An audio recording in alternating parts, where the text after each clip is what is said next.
Jumpin In on Manx Radio. With Howard and Chris Kane. Hello. Good evening. And welcome.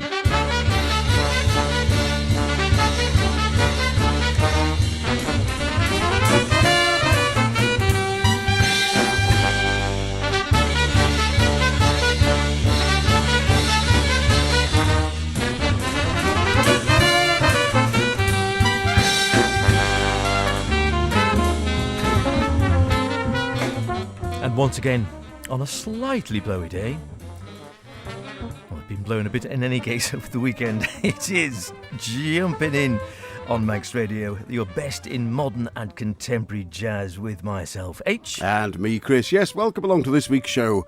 Blow winds and crack your cheeks, rage blow, as Lear might have said, and indeed, what a lot of weather we have been having as half-term week is upon us. So what's been blowing out of your speakers this week, H, or is it just a blow that your local is out of draft? Ah, yes. Well, lots of great new releases heading our way. I'm delighted to say some really good stuff, as is often the case. I've got something from the kitchen, you might say, with some old boys, but my word, they're sounding good. I'm going back to the schoolroom for a blast from the past, which is rather nice, and some Naked Truth. And for me, well, we reflect on a French trio where messian about with scales were in the garden, and to kick off, perhaps aptly for some parts of the UK, here's Whiteout.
Right Out from drummer Jared Schoenig and his big band. Two Takes Volumes 1 and 2 is his debut release, and the New York-based drummer and composer Jared Schoenig, who can regularly be heard either as the house drummer on Anat Cohen's Anzik label, or indeed in the pit of a Broadway show where he's equally at home. Two Takes is a double album with his quintet on the first disc, and the second is the same set of original tracks by him, but given big band treatment from some of the top arrangers in the field: Alan Ferber, Jim McNeely, Mike Holliber, Miho Zama, Darcy James Argue, Lawrence Hobgood, Brian Crock and John DeVersa, all of whom we have featured on the show here, and with some top soloists in the band too, including Charles Pillow, Quincy Natchoff and Donnie McCaslin on the sax section, Scott Weldholt and Jonathan Powell in trumpets, Marshall Gilks on trombones, Adam Birnbaum on piano and Nia Felder on guitar, and of course Jared on the drums. Both albums are refreshingly different and stand out in their own right, so as a debut I'd say, well, future bodes well for Mr. Schoenig. Yes, we were just talking as we were listening to that, and it is the number of artists around, and they are all so good. And it is, I don't know whether it's the modern availability to actually record more of this music now, and platforms like Bandcamp, whether it's getting old, whether it's a mixture of the two, I don't know. But there are so many people around now, and you think again, so many of the sectors, whether it's in Denmark, whether it's in Poland, whether it's in Britain, whether it's in Spain, whether it's in Italy, they all seem to have highly active jazz communities, and the number of names coming forward producing cracking music, unbelievable. And like I said, any of this concept of jazz was dying or jazz was dead, not that I ever thought for a moment that was true. Globalisation age, the world is shrinking via well, the yeah, internet, there is a great truth in that as well. Speaking of which, naked truth, I said there was going to be some naked truths in this, and indeed there are. Avishai Cohen's latest. I've been really enjoying this one in the car and indeed at home. Some really quite meditative music, I would say, in places, and none the worse for that. Really enjoyed it. Probably better to sit at home and listen rather than play in the car, if you know what I mean, that sort of music. Let's have into this one anyway. Part 2.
Lovely stuff. That Avishai Cohen's latest on ECM, which I think is either just out or out shortly, reminds me very much of sort of John Taylor in places.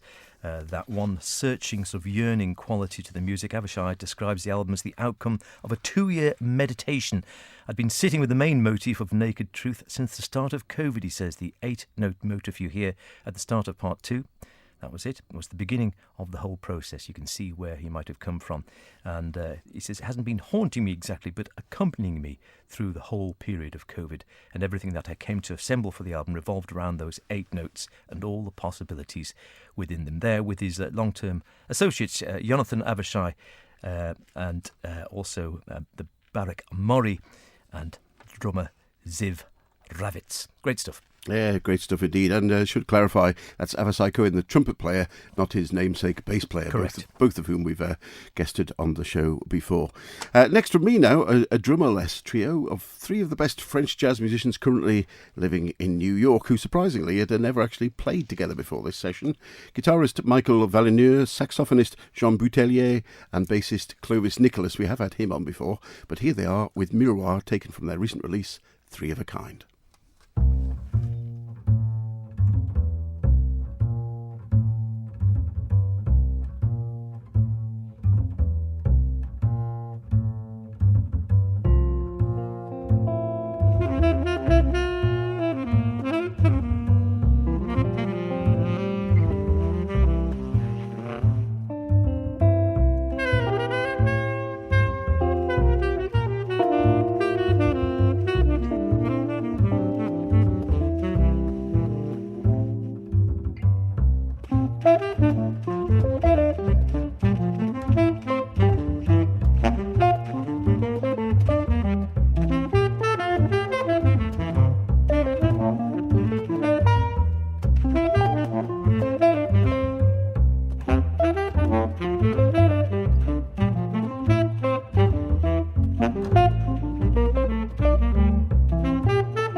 Very nice indeed. Miroir from Three of a Kind. Lovely album this. Even when we're robbed of the driving force of percussion, the three have a charm and an intimacy. It's like listening in on a private conversation, yet it still manages to swing, I think. It does. Again, it's sort of reminded me, it's quite often you listen to music and it's reminiscent, isn't it? Angel's Song, the wonderful one with Kenny Wheeler. And, Kenny Wheeler, yes. Definitely had vibes of that about it in times. It's sort of, as you say, a quiet, a gentle swing about it. Yeah, most enjoyable. Really enjoyed that. You're listening to Jumpin' In with Chris and myself, H. All the best in modern and contemporary jazz, just having a sift through some new releases and, yeah, a blast from the past as well. It's good to go back. You forget sometimes. Some albums you think, God, that's good. Then you find it's something you actually have had in your collection or something that's 30, 40 years old. If it stands the test of time and still feels as fresh as paint, you know it's good. One such is this one. I was reading it was on a list of 100 albums, jazz albums, that shook the world. I went to look for it and I didn't have it. I might have it in vinyl. Got it on CD eventually to have a listen again. Gosh, it does still sound good, this.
Terrific stuff, and going back in the day, as they say.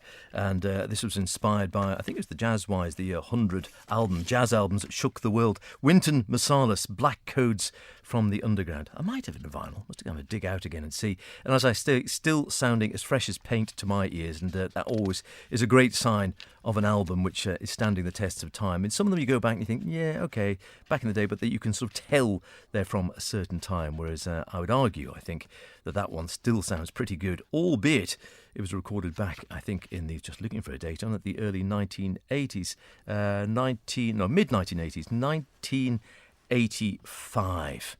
That was Kenny Kirkland, I think, on piano on that. Jeff Tane Watts at the drums, as he was known, and, of course, Wynton Marsalis taking the duties on trumpet. Still going strong, and, again, one of those massive crossover artists who's had almost as much success in the classical world, doing classical stuff, and indeed producing and sort of doing musicals and all sorts, as he has in the jazz world. And still, I'm happy to say, going strong. Haven't seen him for a long time. I'd love to go and see him live again in a small group setting like that. I think that featured the great Kenny Kirkland as well on piano, sadly no longer with us. Wonderful stuff. Very little stuff on recorded of Kenny, really. Great loss. Funny you say that. I've got that on vinyl for sure. And I also have a Branford album, one of the first he did, which is called Scenes in the City, which I had on cassette, and I got that recently on CD as well. Still worth a listen. Next, now, pianist and composer, talking about classical, and ornithologist Olivier Messiaen passed away at the age of 84 back in 1992, but not without leaving a legacy of his work. Noted for the use of mystical and religious themes, but also for his unique use of harmony and of scales. Birds from Another Planet is a 7-part suite for big band from Polish composer and conductor Piotr Scholz. I've been enjoying this so much the last year or so, with each part based on a symmetrical scale defined by Messiaen, but obviously interpreted in a jazz style. Here's the fifth movement, Maudit Vie.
Piotr Schutz, and a great Polish big band there with Moody 5 from his 7-part suite Birds from Another Planet.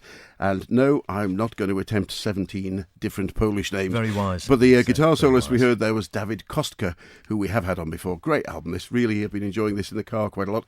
See if you can dig it out. Birds from Another Planet, Piotr Schutz. These names are somewhat easier to say. Billy Harper on tenor, Donald Harrison on alto, Eddie Henderson on trumpet, David Weiss on trumpet, George Cables on piano, Cecil McBee on bass, the great Billy Hart on the drums. Look out! It's the Cookers.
Hi, this is Dave Holland. I just want to let you know you're listening to Manx Radio. The show is Jumping In with Chris and H. Hope you enjoy it. Keep listening.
Bit from Hiromi's latest, the Silver Lining Suite. Don't know if it's entirely representative.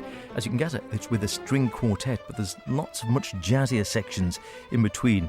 Proper third stream stuff.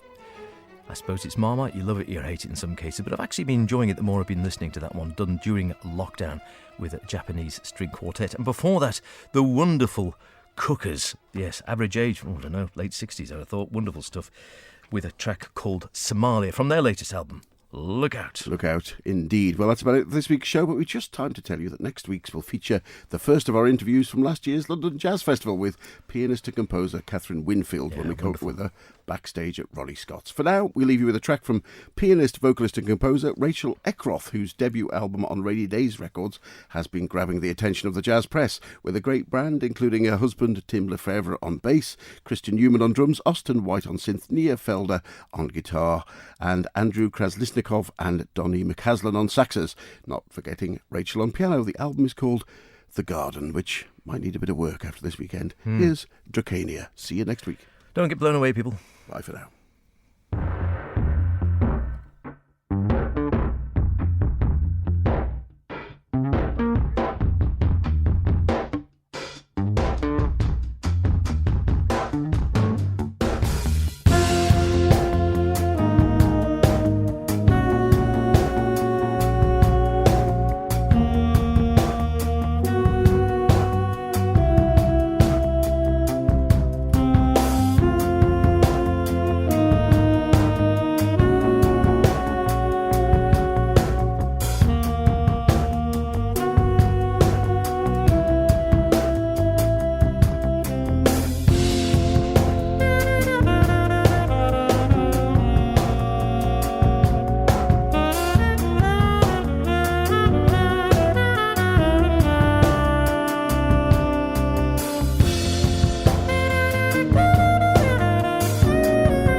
Bye.